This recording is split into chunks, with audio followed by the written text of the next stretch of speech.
Hello दोस्तों, कैसे हो आप सब।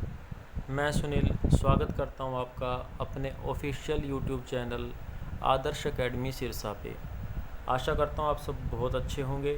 हमारी साइंस की सीरीज़ का ये नेक्स्ट पार्ट है। आज हम कर रहे हैं 8th पार्ट, और ये साइंस की सीरीज़ में हर बार बोलता हूँ रेलवे वालों के लिए मोस्ट इम्पॉर्टेंट है। आपके कांटेक्ट में जो भी रेलवे की तैयारी कर रहे हैं वो इस वीडियो को शेयर ज़रूर कीजिए, ज़रूर देखिए, बहुत काम आएगी। ये पीछे प्रीवियस ईयर 2018-19 के जो एग्ज़ाम थे रेलवे के, वो सारे के सारे 135 शिफ्टों के क्वेश्चन लेके आता हूँ मैं आपके लिए। ठीक है जी, तो चलिए शुरू करते हैं आज की हमारी वीडियो। पहला क्वेश्चन है हमारे पास, ये रहा।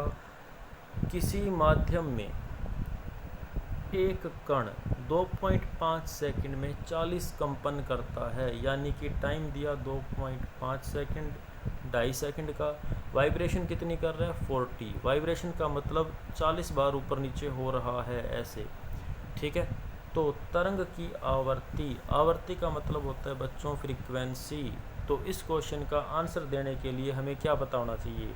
फॉर्मूला पता होना चाहिए कि फ्रीक्वेंसी इक्वल टू किसकी होती है। तो ये होती है अभी साइकिल पर सेकंड, पर सेकंड। ठीक है, साइकिल यानी कि कितने राउंड कंप्लीट कर रहा है? 40 राउंड कंप्लीट कर रहा है। कितने टाइम में कर रहा है? 2.5 सेकंड में कर रहा है।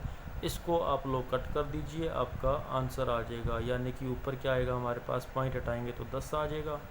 ठीक है, एक बार फिर से लिख देता हूँ। फ्रीक्वेंसी का फॉर्मूला होता है साइकिल पर सेकंड, यानी कि साइकिल कितने? 40, सॉरी, हाँ ठीक है। और टाइम कितना लग रहा है? 2.5 सेकंड। इसको जब आप काटोगे तो आपके पास आंसर आ जाएगा 16। और फ्रीक्वेंसी का जो यूनिट, ऐसा यूनिट है, वो क्या होगा? हर्ट्ज, HZ से डिनोट करते हैं 20 को। तो हमारा पहला आंसर सही रहेगा option A, 16 hertz. Next question पे आइए। अगला क्वेश्चन है, समूह ब्लैंक स्पेस में निष्क्रिय गैस होती है। इसको तो हमने बहुत बार कर लिया, आंसर आ जाएगा 18। मॉडर्न पीरियोडिक टेबल का जो 18वां ग्रुप है उसको हम क्या कहते हैं? निष्क्रिय गैस, नोबल गैस, अक्रिय गैसेस, उत्कृष्ट गैसेस, सारा कुछ बोलते हैं। ठीक है, नेक्स्ट क्वेश्चन पे आइए। शानदार क्वेश्चन है एक। पहाड़ से गिर रहे किसी पिंड में होती है, यानी कि मान लो ऊंचाई से कोई चीज़ छोड़ी जा रही है, यहाँ इसने पहाड़ लिख दिया, टेंशन मत लो। तो उसमें क्या होगा? जिस हिसाब से इसने 4 ऑप्शन दिए थे ना, उसमें से रेलवे ने सही किसे माना कि उस पिंड के अंदर गतिज और स्थितिज ऊर्जा दोनों ही होती हैं। गतिज को इंग्लिश में बोलते हैं काइनेटिक एनर्जी, और स्थितिज को बोलते हैं पोटेंशियल एनर्जी। और जब इन दोनों को जोड़ दिया जाए तो ये बन जाती है मैकेनिकल एनर्जी या फिर यांत्रिक ऊर्जा। हिंदी में कहेंगे भी यांत्रिक ऊर्जा। ठीक है, तो इसका आंसर ये था। नेक्स्ट क्वेश्चन पे आइए। विद्युत बल्ब में आमतौर पर रासायनिक रूप से निष्क्रिय गैसें जैसे ब्लैंक स्पेस भरी होती हैं। 4 ऑप्शन है, इन्हीं में से बताना था कि आमतौर पर बल्ब में कौन सी गैस भरी होती है जो निष्क्रिय हो। तो इन चारों के अंदर हमें ये देखना है। देखो, एक तो निष्क्रिय गैस होती है 18वां ग्रुप, या फिर वो गैस उठाओ जो हाईली टेम्परेचर पर जाके रिएक्ट करती है। जब तक हाई टेम्परेचर नहीं होगा तब तक वो रिएक्ट नहीं करेगी।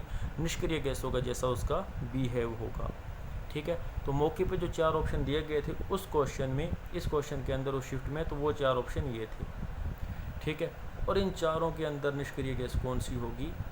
नाइट्रोजन, यानी कि क्लोरीन, ऑक्सीजन और हाइड्रोजन।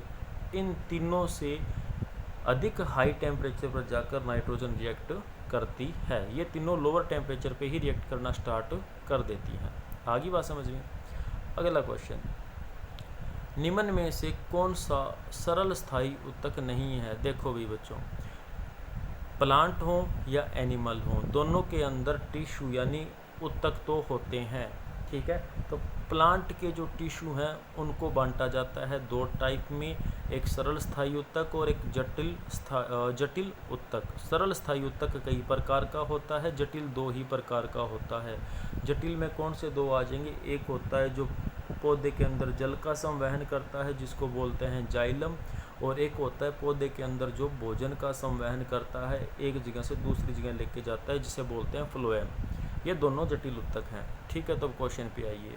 इसने कहा निम्नलिखित में से कौन सा सरल स्थायी ऊतक नहीं है, यानी कि सरल स्थायी ऊतक नहीं है। तो अभी आपको 2 नाम बताए थे, एक जाइलम नहीं होता, एक फ्लोएम नहीं होता। तो इस ऑप्शन यहाँ हमारा आंसर क्या आ जाएगा, जाइलम। ऑप्शन बी जो है वो जटिल उत्तक होता है, ना कि सरल उत्तक होता है। ठीक है, नेक्स्ट अगले क्वेश्चन पे आइए। हाँ भाई, नेक्स्ट क्वेश्चन है आवर्त सारणी के कौन से समूह को हेलोजन कहा जाता है। ये क्वेश्चन भी हमने बहुत बार किया। कौन सा, ग्रुप नंबर 17 को कहा जाता है हेलोजन। ये मॉडर्न पीरियोडिक टेबल का सबसे कलरफुल ग्रुप होता है। ठीक है, आपके लिए क्वेश्चन ये है कि सिक्का वर्ग किसे कहा जाता है, कौन से समूह को सिक्का वर्ग कहा जाता है। नेक्स्ट क्वेश्चन पे आइए। अगला क्वेश्चन है दो प्रतिरोध। प्रतिरोध का मतलब हो गया बच्चों यहाँ पे रेजिस्टेंस। दोनों रेजिस्टेंस की माप बता दी, एक 10 ओम का है, दूसरा 20 ओम का है। लगे कैसे हैं, सीरीज के अंदर। रेजिस्टेंस को हम दो प्रकार से जोड़ सकते हैं। अगर रेजिस्टेंस इस प्रकार से जुड़े हुए हैं तो ये है सीरीज। अगर रेजिस्टेंस ऐसे जोड़ रखे हैं, एक ये है, दूसरा रेजिस्टेंस ये है, और इनको इस प्रकार से कनेक्ट करके नीचे एक बैटरी से जोड़ दिया जाए तो ये कौन सा हो जाएगा, ये है पैरेलल, ये है सीरीज वाला। तो यहाँ पे क्या है, सीरीज की बात की है, श्रृंखला का मतलब सीरीज। ओके, तो इसने कहा कि दो रेजिस्टेंस है, एक 10 ओम का, एक 20 ओम का, इनको सीरीज में जोड़ा गया और बैटरी कितने वोल्टेज की है, 6 वोल्टेज की है।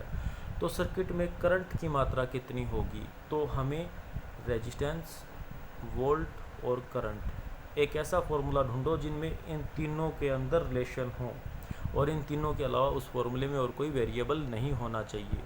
तो फॉर्मूला बहुत आसान है, छोटी क्लासों में हम करते आए हैं, ओम्स लॉ V = IR। ठीक है, अब फॉर्मूला तो ये लगेगा V = IR। वोल्टेज 6 दे दिया, करंट हमें बताना है, R कितना है वो देखना पड़ेगा। तो अब R कितना होगा, दो अलग अलग बता रखे हैं इसने, एक कितना है 10 ओम का है, दूसरा कितना है 20 ओम का है। लेकिन अगर ये श्रृंखला में है तो इसका फॉर्मूला अलग होगा कि इसको जोड़ना कैसे है। सीरीज में है तो दोनों को सीधा जोड़ो। टोटल रेजिस्टेंस कितना है सर्किट के अंदर, 10 और 20 30 ओम का रेजिस्टेंस है। अगर ये पैरेलल में होते हैं तो हम इसको जोड़ते 1/10 + 1/20 ऐसे। ठीक है, 1 में रेजिस्टेंस R1 प्लस में 1/R2 ये लगेगा पैरेलल के लिए। डायरेक्ट जोड़ना है तो ये जुड़ेगा किसमें, सीरीज में। तो मौके पे हमारे पास इस सर्किट में टोटल रेजिस्टेंस कितना हो गया, 30 ओम हो चुका है। V कितना है भाई, 6 है। करंट की मात्रा बतानी है, फॉर्मूला लगाते हैं तो 6 V = IR होता है, I इंटू में R कितना आ गया, 30 ओम आ गया। I की वैल्यू बतानी है, 30 साइड आके डिवाइड हो जाएगा। ठीक है, 6/30 हमारे पास = I आ जाएगा। ये काट लो भाई, 1/5 आ जाएगा। 1/5 को पॉइंटों में लिखेंगे तो आंसर आएगा 0.2A। करंट को मापा जाता है एम्पियर में। अगले क्वेश्चन पे आते हैं। नेक्स्ट क्वेश्चन है वह बिंदु जहाँ पर एक वस्तु का संपूर्ण भार कार्य करता है उसे क्या कहते हैं, तो ये रहेगा गुरुत्वाकर्षण का केंद्र।